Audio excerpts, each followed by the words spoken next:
There's so much data online today that you can actually get consumer insights from the online world. You can actually get, feature requests, you can get suggestions, you can get feedback. So how can you take all of this to not only develop new products, but actually even refine whatever products you have today? So being able to keep improvising it and at the same time create new products, features, and services around it. So I think there's a lot of scope for teams to come together. Is there an ideal structure that exists today? Maybe not. I think companies are trying to figure out what structures work. How can the digital teams actually work with the rest of the teams? Can they work seamlessly across to provide the expertise they have? And that's really when you're a digital organization. You're no longer an organization doing digital. You are an organization which is digital. And that's the difference between companies of the past and companies of the future. I've seen a great example of getting product insights and product suggestions from a brand called Paperboard. If you've heard of Paperboard, they started off with actually having amazing drinks that you probably had as a child. It could be rasam, it could be amras.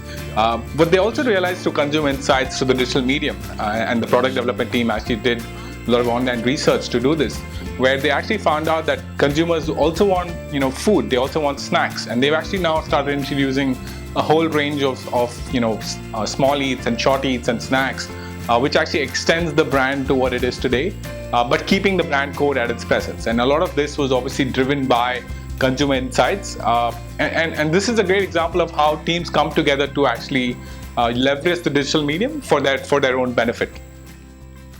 We've also seen a great example from Flipkart. They've done a lot of effective use of technology. So they've been able to use their IT teams and technology teams to leverage better marketing efforts.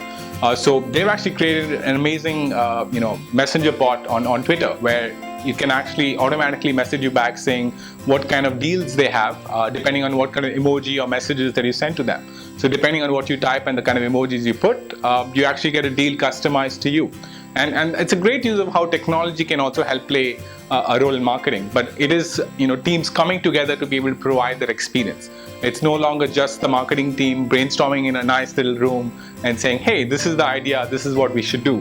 They need to actually take the entire organization together to be able to provide that campaign or experience. And then that's how you get a hold on an experience that a consumer really loves.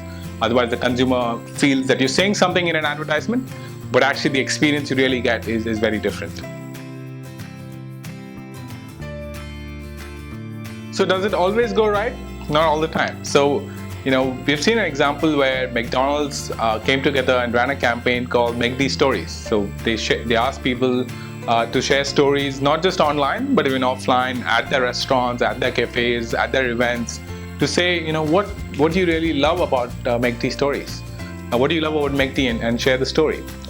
And to their surprise, they got millions of users coming to them with negative stories. And they actually had a tough time bringing this to a close, because they had to have their customer service teams, their online teams, their restaurants, the branch managers, all coming together to create a positive energy and sort of story after that.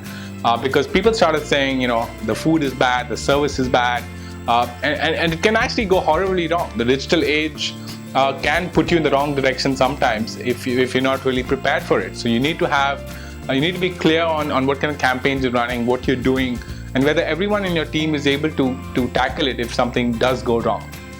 If you look back at history, there's a great example from Apple when they made their Mac 2, which was way back. They felt they got the product right. They got their design team together, they got the engineering team, they got their logistics and commercials team. They said this is the best computer ever made. And it probably was, and they had the right consumer insights. It was probably ahead of the digital age. I think the internet was just sort of coming onto age. But they felt they got everything right, and they got everybody in the team to believe it. But the challenge was the pricing was not right. While it was a great desktop and probably one of the best desktops of those times, it didn't do well because of that reason. And it is really about being able to understand your consumers, digital or non-digital, because your consumers are at the core of all of this. And I think a takeaway from what we're saying here is the consumer is really who needs to be happy with the experience you provide to them. And if they are, then you're going to have a great brand, you're going to have a great marketing campaign, and you're going to have a great success. You're going to have great success in the organization that you have.